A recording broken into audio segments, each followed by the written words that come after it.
Student Representative Council elections, stick with me, is not usually a subject that most students have the time or energy to discuss. They are invasive, annoying, consistently analogous, but ultimately a very important process. Even the oldest and most invested stew poll hacks,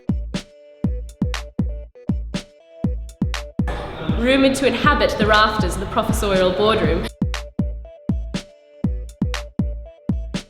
covered in ancient copies of Honi Soit for warmth and protection, will admit that it is a very difficult process to manage. So why do you think student politics is so negatively viewed by students who don't participate in it? I think that it's got to do with people not understanding what's going on in student politics.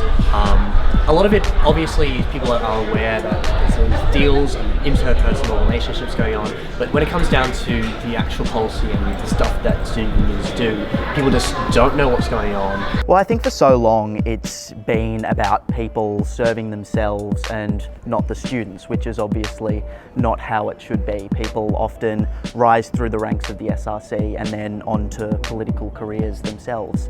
What is needed is reform, and this may come with the regulation changes that have been suggested to be brought to council meetings and then voted upon.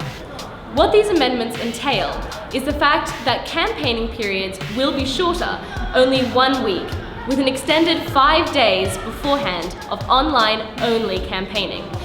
This will also limit the number of campaigners on prospective voters to 2. Well, since I wrote them, I am broadly in favour of them.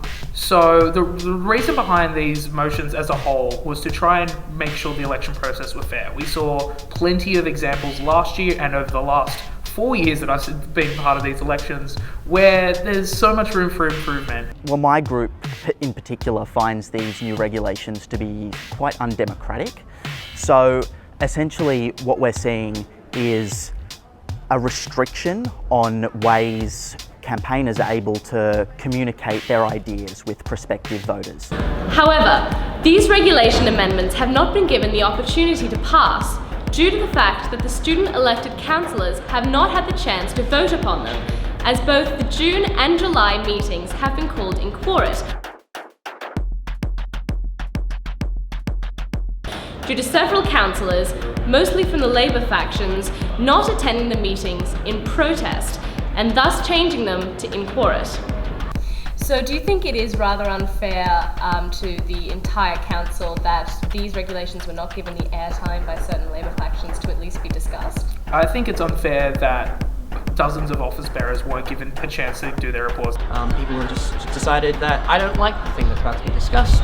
We did the thing we wanted to do, we're just going to walk out and render the meeting for it as a result of that. The main issue that we found was the communication from those moving the regulations with individual councillors and with our groups. We were not told anything about the process that they went through to make these regulation changes or these prospective regulation changes. I think it's important to actually be engaged in student politics. Like, there's nothing worse than that person, who's like, oh, I don't even know who the candidates are. I haven't even thought about those issues. I'm probably not even going to vote because there's no free drink voucher this year. We are paying you guys money effectively. You have control over some of our money. It's like that whole thing about government. We pay taxes, therefore we should be involved in it because they have our money and they're using it.